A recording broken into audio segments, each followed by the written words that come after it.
Friends, welcome to a channel the learning ईसेल। आज हम लोग डिस्कस करने वाले हैं 29 अगस्त 2020 की मोस्ट इंपॉर्टेंट करेंट अफेयर्स को। जो भी हमारी कल की न्यूज़ थी 28 अगस्त 2020 की, जो भी मोस्ट इंपॉर्टेंट न्यूज़ हम लोगों ने डिस्कस की थी, उस पर बेस्ड जितने भी क्वेश्चंस हैं वो मैंने ऑलरेडी हमारे टेलीग्राम ग्रुप में कल डिस्कस किए थे। उनका डिटेल डिस्कशन कल हमारे टेलीग्राम ग्रुप में मैंने किया था। उस ग्रुप का जो लिंक है, टेलीग्राम ग्रुप का हमारे जो लिंक है वो डिस्क्रिप्शन बॉक्स में मैंने मेंशन कर रखा है। लिंक डिस्क्रिप्शन बॉक्स में डाल रखा है, जहाँ से आप हमारे टेलीग्राम ग्रुप को ज्वाइन कर सकते हैं और जो भी डिटेल्ड डिस्कशन होता है हमारे प्रीवियस डे की न्यूज़ का, वो हम लोग वहीं पे करते हैं। तो चलिए अब आज हम लोग डिस्कस करते हैं आज की यानी कि 29 अगस्त 2020 की मोस्ट इंपॉर्टेंट न्यूज़ को। The Commerce and Industry Minister Piyush Goyal has attended the virtual meeting of ASEAN India Business Council meet. In this address, he mentioned that the India-ASEAN trade can reach $300 billion by improving relations. बात ये कही जा रही है, जो commerce and industry minister हैं पीयूष गोयल जी, इन्होंने अभी हाल ही में अटेंड की थी virtual meeting ASEAN India business council की, जो ये वर्चुअल मीटिंग रही। और इसमें जो है पीयूष गोयल जी ने ये मेंशन किया था कि जो इंडिया एशियान ट्रेड है वो $300 बिलियन तक पहुंच सकता है, 300 बिलियन तक पहुंच सकता है इंडिया एशियान का ट्रेड, अगर इनके रिलेशन से, मतलब कि बाय इम्प्रूविंग रिलेशंस इम्प्रूव करके जो इंडिया और एशियान का ट्रेड है वो $300 बिलियन तक पहुंचाया जा सकता है। और इन्होंने 3 C's में एम्फेसाइज किया, पीयूष गोयल जी ने 3 C's में एम्फेसाइज किया। अब ये 3 C's हैं क्या? एक है cooperation, collaboration and commitment as guide for the strategic partnership between Indian and ASEAN countries. Basically Indian and ASEAN countries की जो भी पार्टनरशिप है उसके लिए 3 C's पे इन्फेसाइज किया था पीयूष गोयल जी ने। वो 3 C's हैं कोऑपरेशन, कोलैबोरेशन और कमिटमेंट। और ये जो commerce and industry minister meeting थी, इसको जो commerce and industry minister Piyush Goyal ji ने इन्होंने अटेंड की थी ASEAN India business council meeting को। अच्छा, जो पीयूष गोयल जी हैं ये कॉमर्स एंड इंडस्ट्री मिनिस्ट्री के साथ साथ रेलवे मंत्रालय, रेलवे मिनिस्ट्री भी संभाल रहे हैं और ये राज्यसभा MP हैं महाराष्ट्र से। एशियान की बात करते हैं। एशियान का फुल फॉर्म होता है association of south east Asian Nations, और इसका जो हेडक्वार्टर होता है वो होता है जकार्ता, इंडोनेशिया के जकार्ता में। Minister of electronics and IT Ravishankar Prasad has launched next generation startup contest called चुनौती, which goes to encourage startups and software program merchandise with particular concentrate on tier 2 cities। Basically ये बात की जा रही है कि minister for electronics and information technology हैं रविशंकर प्रसाद, इन्होंने क्या किया है, इन्होंने नेक्स्ट जनरेशन स्टार्टअप कॉन्टेस्ट को लॉन्च किया है। और इस कॉन्टेस्ट जो रहेगा इसका नाम रहेगा चुनौती, जिसका गोल यही है कि ये लोग स्टार्टअप्स को और सॉफ्टवेयर प्रोग्रामिंग मर्चेंटाइज को क्या करें और ज़्यादा बढ़ावा दें, एनकरेज दें। ये इसका जो आउटलेट रहेगा वो रहेगा अबाउट 95 करोड़ रुपीज़ का आउटलेट रहेगा ओवरऑल 3 ईयर इंटरवल, और 3 साल के इंटरवल तक ये रहेगा। और ये जो प्रोग्राम है ये किस लिए इसको लॉन्च किया गया? This program goes to determine around 300 startups working in recognized area and supply them seed fund of as much as ₹25 lakh in and different amenities.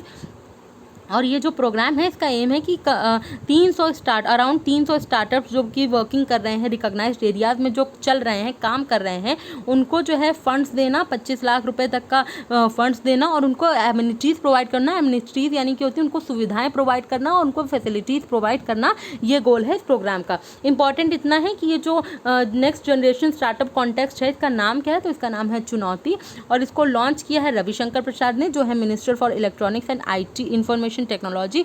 और रविशंकर प्रसाद लॉ मिनिस्ट्री भी संभाल रहे हैं, और इनका ये जो इनका निर्वाचन क्षेत्र है वो है Patna Sahib, Bihar. The State Bank of India's YONO platform, you only need one platform, as a part of YONO has integrated with government's online seat portal, Indian Council of Agricultural Research (ICAR) and Indian Institute of Horticulture Research (IIHR) to serve the agricultural needs of the farmers right from sowing till harvesting। State bank of India का जो ये YONO platform है, YONO का मतलब होता है you only need one, और ये जो है ये पार्ट ऑफ योनो है, और इन्होंने क्या किया है, इंटीग्रेट किया है गवर्नमेंट के ऑनलाइन सीड पोर्टल के साथ, जिसका नाम है ICAR, Indian council of agricultural research और Indian institute of horticulture research IIHR, ICAR और IIHR के साथ इन्होंने जो है कह सकते हैं इंटीग्रेट किया है, जिससे कि जो एग्रीकल्चर नीड्स हैं किसानों की उसको पूरा किया जा सके। सोइंग से लेकर हार्वेस्टिंग तक इनकी जो एग्रीकल्चर जो किसानों की नीड्स हैं उनको पूरा करा जा सके, इसके लिए इंटीग्रेट किया है स्टेट बैंक ऑफ इंडिया के योनो प्लेटफॉर्म ने गवर्नमेंट के ऑनलाइन सीड पोर्टल जो है Indian council of agriculture research और Indian institute of horticulture research. अच्छा, Indian institute of horticulture research ये है हमारे कर्नाटका के बेंगलुरु में ये है। This integration has been launch by virtually by union minister of agriculture and farmers welfare Narendra Singh Tomar, और जो ये इंटीग्रेशन है इसको लॉन्च किया है वर्चुअली एग्रीकल्चर और फार्मर वेलफेयर मिनिस्टर हैं जिनका नाम है नरेंद्र सिंह तोमर, इन्होंने जो है इस इंटीग्रेशन को लॉन्च किया है। और ये इंटीग्रेशन क्या करेगा, with this integration farmers will also be able to purchase seeds certified by research institute, और इस इंटीग्रेशन के थ्रू फार्मर्स को ये भी हेल्प मिलेगी कि वो ऐसे सीड्स ऐसे बीज जो है खरीद सकते हैं जो कि सर्टिफाइड किए गए हैं इन रिसर्च इंस्टीट्यूट के through. Citing the prevalence of mental health issues and the unprecedented nature of COVID-19 crisis, the Social Justice and Empowerment Ministry has launched a toll-free helpline to enable access to mental health resources। बात ये कही जा रही है कि जैसे कि हम देख रहे हैं मेंटल हेल्थ इश्यूज़ हो रहे हैं COVID-19 क्राइसिस के चलते, कोरोना वायरस के चलते, तो social justice and empowerment ministry ने क्या किया है, इन्होंने एक टोल फ्री हेल्पलाइन लॉन्च किया है जिससे कि एसेस कर पाएंगे मेंटल हेल्थ रिसोर्सेज तक पहुंचाया जा सकेगा। और इस रिहैबिलिटेशन हेल्पलाइन जो है, इस पहले तो पोर्टल का नाम क्या है, और इसका नाम है किरण। The Kiran Mental Health Rehabilitation Helpline number will provide callers support for any early screening, first aid, psychological support, distress management, mental well-being, preventing deviant behavior, psychological crisis management, etc. ये portal नहीं है, sorry, ये एक helpline जो number है, toll free number है, इसका नाम रहेगा, ये हेल्पलाइन का नाम रहेगा किरण। और ये जो Kiran mental health rehabilitation helpline number रहेगा ये प्रोवाइड करेगा कॉलर्स को, ये बेसिकली सपोर्ट देगा, हेल्प करेगा कॉलर्स को, जिससे कि उनकी अर्ली स्क्रीनिंग हो सके, जल्दी मतलब अर्ली स्टेजेस में उनको देखा जा सके, देख रेख की जा सके, फर्स्ट एड में साइकोलॉजिकल सपोर्ट अगर चाहिए तो वो भी प्रोवाइड किया जाएगा, और ऐसे ही कई तरीक़ों से उनकी हेल्प की जाएगी। इंपॉर्टेंट ये है कि पहले तो ये जो हेल्पलाइन नंबर है इसको किसने जो है लॉन्च किया है, तो इसको लॉन्च किया है social justice and empowerment ministry ने, और इसका नाम है किरण। अच्छा, social justice and empowerment minister कौन है, तो इनका नाम है Thawar Chand Gehlot. The Pradhan Mantri Jan Dhan Yojana National Mission for Financial Inclusion has completed 6 years of successful implementation। तो ये जो प्रधानमंत्री जन धन योजना है इसके 6 वर्ष पूरे हो चुके हैं, और ये PMJDY ये इसको अनाउंस किया था प्राइम मिनिस्टर नरेंद्र मोदी जी ने अपने इंडिपेंडेंस डे एड्रेस में। जैसे कि जानते हैं इंडिपेंडेंस डे एड्रेस में एड्रेस करते हैं लोगों को नरेंद्र मोदी जी, तो 2014 में इसका अनाउंसमेंट हुआ था। इंडिपेंडेंस डे जब एड्रेस किया था, इंडिपेंडेंस डे में जब मोदी जी ने एड्रेस किया था लोगों को, तब उन्होंने अनाउंस किया था प्रधानमंत्री जन धन योजना के बारे में। और ये स्कीम लॉन्च कब हुई थी, स्कीम लॉन्च हुई थी अगस्त 28, 2014 को। तो इस बार इसके 6 साल पूरे हो चुके हैं, अगस्त 28, 2020 में इसके 6 साल कंप्लीट हो चुके हैं।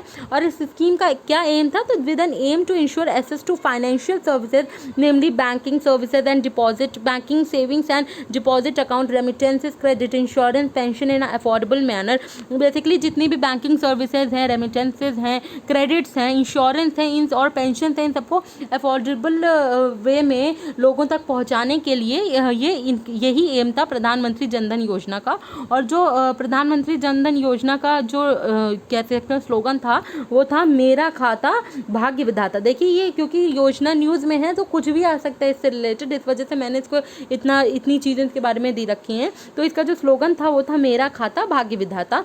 ये एक मोबाइल एप्लीकेशन भी था, जन धन दर्शक ऐप नाम है इस मोबाइल एप्लीकेशन का, जन धन दर्शक ऐप, इसको भी लॉन्च किया गया था जिससे कि प्रोवाइड किया जा सके citizen centric platform for locating banking touch point such as bank branches, ATM, bank Mitra, post office etcetera in the country, जिससे कि यह ऐप लॉन्च किया गया था to provide a citizen centric platform. Basically लोगों के लिए इस ऐप को लॉन्च किया गया था जिससे कि बैंकिंग टच पॉइंट्स लोकेट करे जा सके, जैसे कि बैंक ब्रांचेज हो गई, एटीएम्स हो गए, बैंक मित्र हो गए, पोस्ट ऑफिसेज हो गए भारत में, इन सब चीज़ों को लोकेट करने के लिए। और बेसिकली प्रधानमंत्री जनधन योजना पहले ये 4 साल के लिए ही आने वाला था, फिर इसको एक्सटेंड करा गया।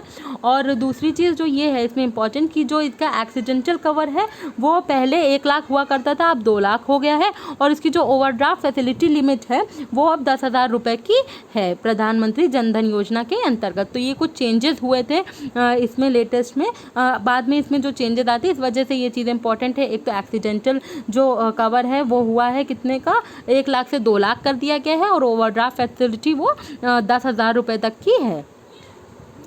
51st International Film Festival of India IFFI will be held in Goa from November 20 to 28। 20 से 28 नवंबर तक ये जो 51st एडिशन है, एडिशन भी इंपॉर्टेंट है, 51st edition of International Film Festival of India IIFI, ये कहाँ होना है, ये होना है गोवा में। The Directorate General National Cadet Corps DGNCC mobile training app has been launched by Raksha Mantri Shri Rajnath Singh. The mobile training app will support in conducting countrywide online training of NCC cadets as it has been affected adversely due to restrictions imposed by COVID-19। ये एक app launch किया है राजनाथ सिंह जी ने जिसका नाम है directorate, ये किस चीज़ के लिए ऐप है, directorate general national cadet corps DGNCC mobile training app है, और इसको लॉन्च किया है रक्षा मंत्री डिफेंस मिनिस्टर राजनाथ सिंह जी ने इसको लॉन्च किया है। और ये जो मोबाइल ट्रेनिंग ऐप रहेगा ये सपोर्ट करेगा जो भी country wide all over country जो है कंडक्ट करने में ऑनलाइन ट्रेनिंग, एनसीसी कैडेट्स की ऑनलाइन ट्रेनिंग में हेल्प करेगा। जैसे कि हम जानते हैं कि ट्रेनिंग इफेक्ट हुई है कोविड-19 पैंडेमिक की वजह से, हर फील्ड में चीज़ें काफ़ी ज़्यादा इफेक्ट हुई हैं। तो जो ट्रेनिंग है एनसीसी कैडेट्स की, अब इसमें इसको सपोर्ट मिलेगा कि कंट्री वाइड ऑनलाइन ट्रेनिंग हो सकेगी जो भी एनसीसी कैडेट्स हैं उनकी। और इसके लिए रक्षा मंत्री राजनाथ सिंह जी ने इन्होंने क्या किया, directorate general national cadet corps DGNCC mobile training app इसको लॉन्च किया है। अच्छा, डिफेंस मिनिस्टर हैं रक्षा मंत्री हैं राजनाथ सिंह जी, और इनका जो निर्वाचन क्षेत्र है वो है लखनऊ उत्तर प्रदेश। बात करें minister of state for defence तो ये हैं श्रीपद येसो नायक, और इनका जो निर्वाचन क्षेत्र है वो है नॉर्थ गोवा। अभी इन्होंने ये बात भी कही थी राजनाथ सिंह जी ने कुछ टाइम पहले कि वेपन्स जो हैं, जो डिफेंस वेपन्स हैं उनका जो है इंपोर्ट रोकने की बात कही थी, कि आत्मनिर्भर भारत को सपोर्ट करने के लिए एक इनिशिएटिव है कि जो वेपन्स हैं उनका इंपोर्ट रोकने की बात कही गई थी, राजनाथ सिंह जी ने ये कहा था। The India component of the Nationally Determined Contributions NDC Transport Initiative for Asia TIA will be launched by NITI Aayog. It will aim to set up a multi-stakeholder dialogue platform in order to decarbonize transport in India। बात ये कही जा रही है कि the India component of the Nationally Determined Contributions NDC Transport Initiative for Asia, इसको launch किसने किया, इसको लॉन्च किया है नीति आयोग ने। और इसको किस लिए लॉन्च किया गया है, basically to set up a multi-stakeholder dialogue platform in order to decarbonize transport in India। Basically ये multi stakeholder dialogue platform है जिसके थ्रू डिकार्बोनाइज जिससे कि ट्रांसपोर्ट को डिकार्बोनाइज करा जा सके भारत में, उसके लिए इसको जो है लॉन्च किया है नीति आयोग ने। NITI Aayog will be the implementing partner for the India component of NDC TIA। It will also offer technical support on GHG emission reduction measures। और नीति आयोग ये इम्प्लीमेंटिंग पार्टनर रहेगी India component of NDC TIA की। और basically और ये लोग क्या offer करेंगे, टेक्निकल सपोर्ट भी देंगे जीएचजी एमिशन रिडक्शन मेजर्स के लिए। और ये एनडीसी टीआईए ये is a joint program supported by International Climate Initiative of the German Ministry for the Environment, Nature Conservation and Nuclear Safety BMU। The program, having a duration of 4 years, aims to encourage a comprehensive approach to decarbonize transport in India, Vietnam और China। देखिए ये point थोड़ा important है। ये जो NDC-TIA ये एक joint programme है जिसको सपोर्ट कर रहा है इंटरनेशनल क्लाइमेट इनिशिएटिव। ये जर्मन मिनिस्ट्री की है फॉर एनवायरनमेंट और nature conservation and nuclear safety. Basically ये क्या है, ये जर्मन मिनिस्ट्री की है, ये international Climate Initiative of German ministry. ये सपोर्ट कर रहे हैं NDC-TIA को। और ये जो प्रोग्राम है इसका ड्यूरेशन है 4 साल का। और बेसिकली ये क्या करेंगे, it aims to encourage a comprehensive approach to decarbonize transport. Basically encourage करेंगे डिकार्बोनाइज करने के लिए ट्रांसपोर्ट को भारत में, वियतनाम में और चाइना में। कहाँ in India, Vietnam, China, Bharat, Vietnam और चाइना में डिकार्बोनाइज करने के लिए इसका ये मतलब ये एनकरेज करेगा, ये प्रोग्राम एनकरेज करेगा। और इसकी ड्यूरेशन है 4 साल तक। और इसको लॉन्च किया नीति आयोग ने। नाम है the India component of the nationally determined contribution NDC transport initiative for Asia TIAA। Ericsson, Swedish telecom company, partnered with United Nations Children Fund UNICEF to map interest connectivity landscape for schools in 35 countries by the end of 2023 to provide digital learning access to children. Ericsson जो कि एक Swedish telecom company है, इसने partnership की है UNICEF के साथ, United Nations children fund के साथ, जिससे कि to map internet connectivity landscape. Basically schools तक इंटरनेट कनेक्टिविटी के लिए पहुंचाने की बात की जा रही है for school in 35 countries. 35 countries में स्कूल तक इंटरनेट कनेक्टिविटी को देखने के लिए, मैप करने के लिए जो है ये पार्टनरशिप की गई। और 2023 तक मैप करा जाएगा इंटरनेट कनेक्टिविटी लैंडस्केप को for schools in 35 countries to provide digital learning access to the children. और ये किस लिए किया जा रहा है, किस लिए स्कूल्स में इंटरनेट कनेक्टिविटी को पहुँचाने की बात की जा रही है 35 कंट्रीज में स्कूल्स तक इंटरनेट कनेक्टिविटी को पहुँचाने के लिए 2023 तक ये बात क्यों की जा रही है, जिससे कि डिजिटल लर्निंग पहुंच सके बच्चों तक। इसके लिए ये पार्टनरशिप हुई है। This joint initiative is a part of Giga initiative launch by UNICEF and International Telecommunication Union in September 2019 to provide internet connection to every school and their surrounding communities. Basically ये जो joint initiative है ये क्या हुआ था, सितंबर 2019 में giga initiative launch किया था यूनिसेफ ने और इंटरनेशनल टेलीकम्युनिकेशन यूनियन ने मिलकर सितंबर 2019 में इसको गीगा इनिशिएटिव को लॉन्च किया था, जिससे कि इंटरनेट कनेक्टिविटी प्रोवाइड करी जा सके हर स्कूल में और उनकी कम्युनिटी, हर स्कूल्स में इंटरनेट कनेक्टिविटी दी जा सके। और इसी इनिशिएटिव का पार्ट ये भी है जिसमें एरिक्सन ने क्या किया है, ये इन्होंने पार्टनरशिप किया है यूनाइटेड नेशंस चिल्ड्रन फंड के साथ, जिससे कि इंटरनेट कनेक्टिविटी देखी जा सके स्कूल्स में अराउंड 35 कंट्रीज तक पहुँचाने की बात की जा रही है by the end of 2023। UNICEF की बात करें तो इसका हेडक्वार्टर होता है न्यूयॉर्क, यूनाइटेड स्टेट्स में। और इसकी जो एग्जीक्यूटिव डायरेक्टर है उनका नाम है हेनरिटा H. फोरे। अच्छा, रेड डॉट चैलेंज के लिए यूनिसेफ ने क्या किया था, इन्होंने मानुषी चिल्लर ने कोलैबोरेट किया था यूनिसेफ के साथ। The 14th India-Singapore Defence Policy Dialogue (DPD) was held virtually by the Defence Secretary Dr. Ajay Kumar and Permanent Secretary Defence Singapore Mr. Chan Hang Kee co-chaired the virtual dialogue. The implementing arrangement on humanitarian assistance and disaster relief (HADR) between India and Singapore was signed during the Defence Dialogue. ये कहा जा रहा है कि 14th India-Singapore Defence Policy Dialogue अभी ये virtually हुआ था, जिसमें कि इंडिया की तरफ से defence secretary doctor Ajay Kumar ने पार्टिसिपेट किया था और सिंगापुर की तरफ से permanent secretary of defence of Singapore mister Chang hang की, इन दोनों ने मिलकर को चेयर किया था बेसिकली इस वर्चुअल डायलॉग को। और ये जो यहाँ पे क्या हुआ था, द इम्प्लीमेंटिंग अरेंजमेंट और बेसिकली ह्यूमैनिटेरियन असिस्टेंस और डिजास्टर रिलीफ पे जो है ये साइन किया गया था डिफेंस डायलॉग ड्यूरिंग इंडिया और सिंगापुर के बीच में डिफेंस डायलॉग को साइन किया गया था इस 14th edition of India Singapore defence policy dialogue के चलते। The Chief Minister of Kerala, Shri Pinarayi Vijayan, inaugurated the first ever marine ambulance named Pratiksha via video conferencing. Chief Minister of Kerala कौन है, जिनका नाम है श्री पिनराई विजयन। इन्होंने inaugurate किया है पहला marine ambulance, first marine ambulance को जो है इनाग्रेट किया है, जिसका नाम रहेगा प्रतीक्षा। वीडियो कॉन्फ्रेंसिंग के थ्रू इसको जो है इनाग्रेट किया जाएगा।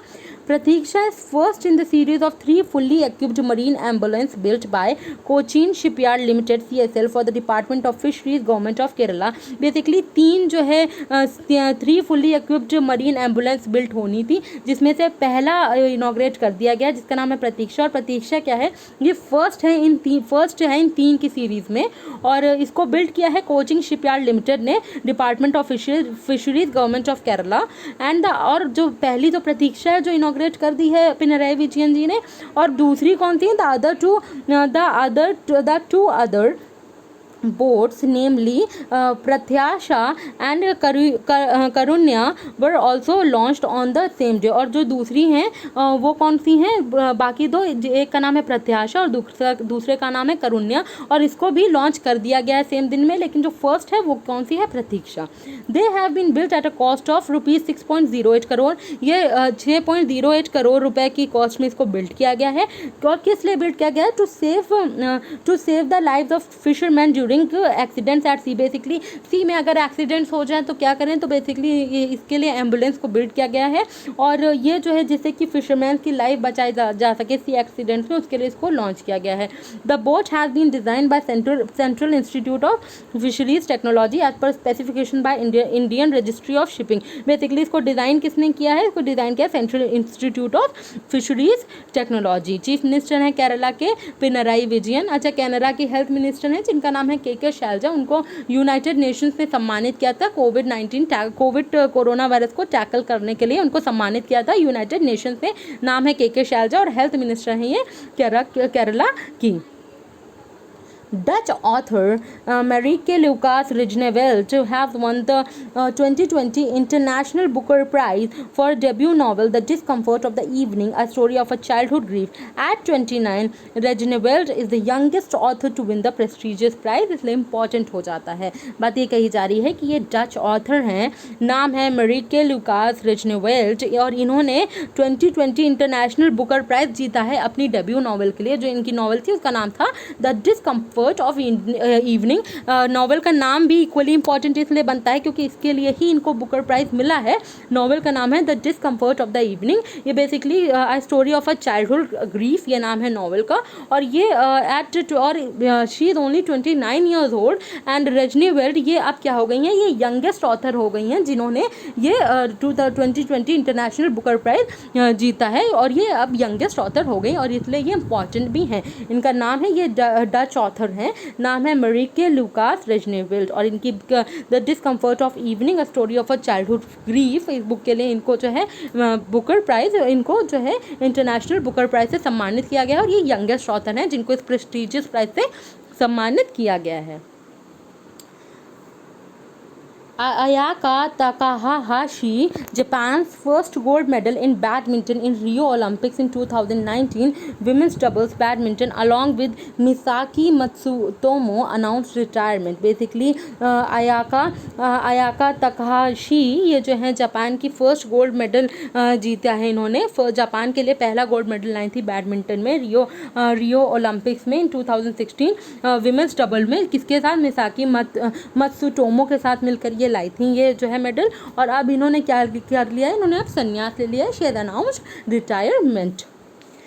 Every year on 29th of August, India celebrates National Sports Day across the country. आज के दिन यानी कि 29th of August के दिन भारत मनाता है नेशनल स्पोर्ट्स डे। और ये दिन मनाया क्यों जाता है? The year 2020 marks the 115th birth anniversary of the wizard Dhyan Chand. Dhyan Chand ji का जन्म दिवस होता है इस दिन, इसलिए 29 अगस्त को मनाया जाता है नेशनल स्पोर्ट्स डे। और 2020 में हम लोगों ने 115वीं 115th बर्थ एनिवर्सरी मनाई ध्यानचंद जी की, जिनको द विजार्ड के नाम से भी जानते हैं। The hockey legend was born on 29 अगस्त 1905, और इनका जन्म हुआ था, ये हॉकी लेजेंड है और इनका जन्म हुआ था 29 अगस्त 1905 में। And in his honour India commemorates the auspicious day, और इन्हीं के सम्मान में ये दिन जो है, इनका जन्म दिवस जो है नेशनल स्पोर्ट्स डे के नाम से मनाया जाता है भारत में ऑन 29 अगस्त।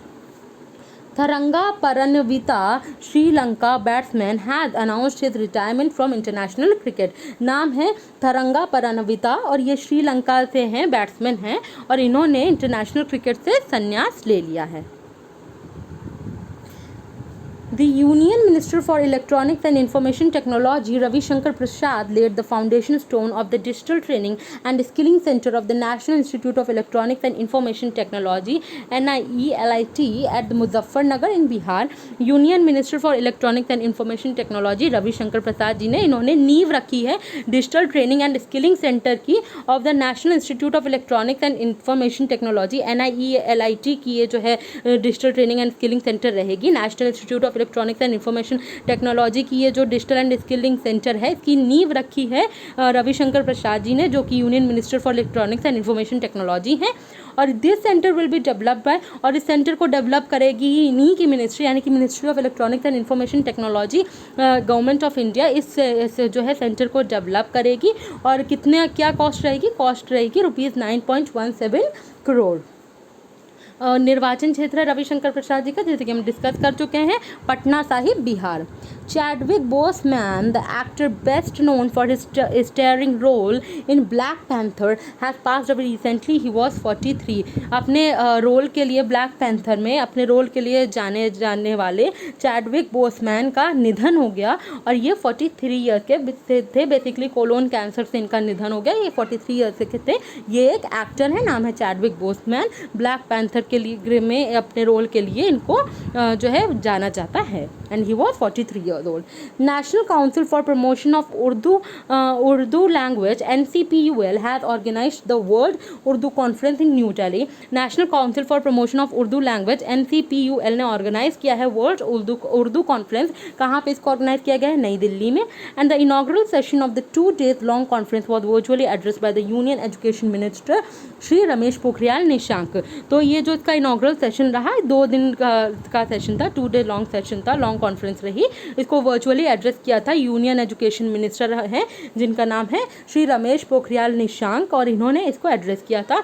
जैसे कि हम जानते हैं ह्यूमन रिसोर्स डेवलपमेंट मिनिस्ट्री का नाम बदल के अब एजुकेशन मिनिस्ट्री कर दिया गया है, इसलिए अब हम इनको कहेंगे यूनियन एजुकेशन मिनिस्टर. नाम है श्री रमेश पोखरियाल निशांक. इन्होंने वर्चुअली एड्रेस किया था इस वर्ल्ड उर्दू कॉन्फ्रेंस को. प्रगता गाइडलाइंस भी इन्होंने ही रमेश पोखरियाल निशांक ने ही जो है लॉन्च की थी. और कोरोश्योर इसको भी लॉन्च किया था रमेश पोखरियाल निशांक ने. आशा करते हैं आपको हमारा सेशन पसंद आया होगा. कल हम आप मंडे को आएंगे 30th and 31st of August 2020 की मोस्ट इंपॉर्टेंट करंट अफेयर्स को लेके. तब तक के लिए thank you and have a nice day.